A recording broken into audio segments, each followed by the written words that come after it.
All right, hey everyone. It's March the 8th, the year 2017, and I mailed this article here. It's from GQ, believe it or not. I don't think that's one of my favorite magazines, but they wrote an article on prison and solitary confinement. The title is Buried Alive: Stories from Inside Solitary Confinement.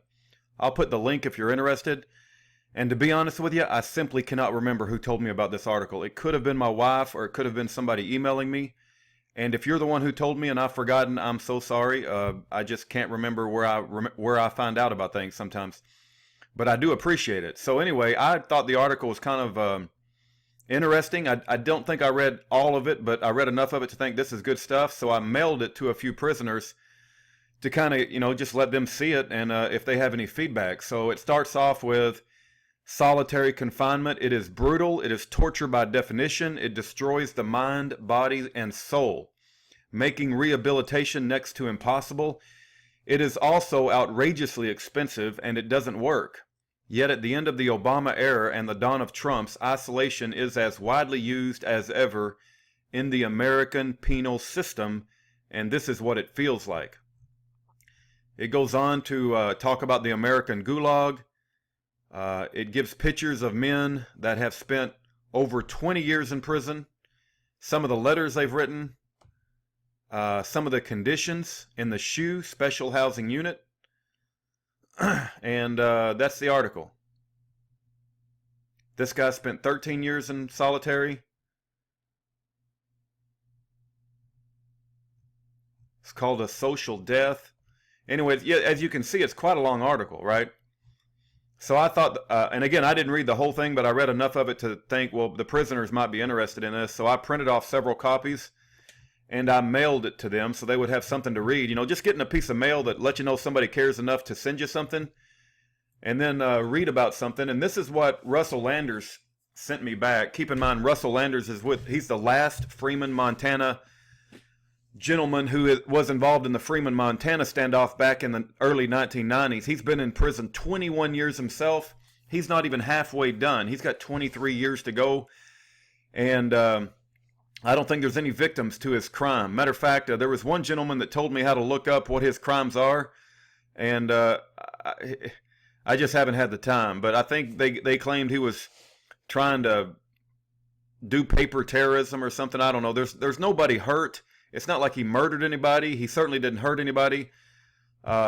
Anyway, here's what Russell has to say, okay? And as you know, Russell sends us letters from time to time, and we read them into YouTube. But here's what Russell had to say about this article that I mailed to him last week.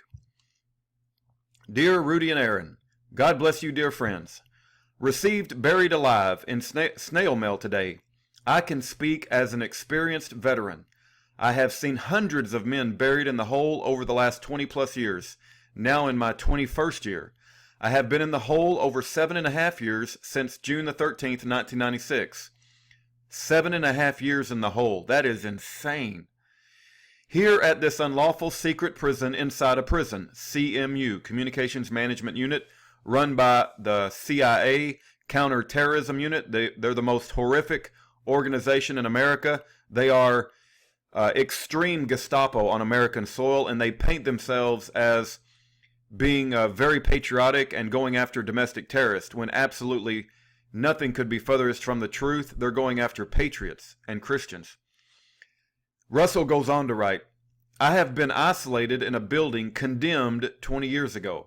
Former death row dubbed counterterrorism unit, excuse for not having to follow any law, never authorized by Congress, because even Congress has no authority for doing so. People like myself who know in most details of the fraud, federal concentration camps, systems, all unlawful, for trillions in profits and gains, never leave the CMU since I've been here in my 9th year now. He's been in prison over 20 years. He's just talking about being in CMU 9 years. Never stepped on green grass in over 8 years. Sorry I've been slow to respond, having to be very conservative. The funds have not come in. My daughter must be too strapped. We'll write more in comment of the article. Snail mail, ASAP. Walking in Jesus. Rex Russell, Dean Landers. Really does break my heart when I think about him. Let me bring you guys the picture up. Russell Landers. Where's his picture?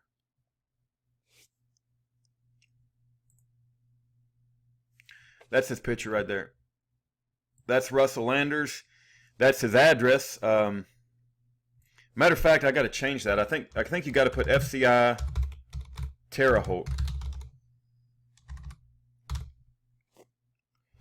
Pretty sure that's right. But anyway, let me hit file save.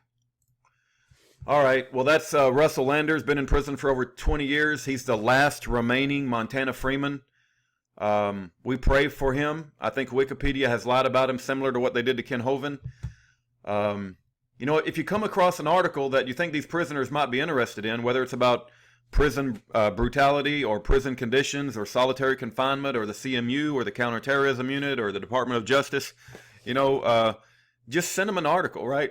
Include a Bible verse, whatever Bible verse you think might be encouraging, and it can make their day, right? It gives them something to think about, right? Instead of just they're stuck in prison and nobody cares, at least he's going to share his experiences on what he's lived. And when we all get to heaven on the other side, I'm sure he'll have lots of stories that he'll be able to tell us in great detail. But for now, we'll just keep encouraging him and pray that God will work a miracle so that he can get out of there. God bless everyone, even have a great day.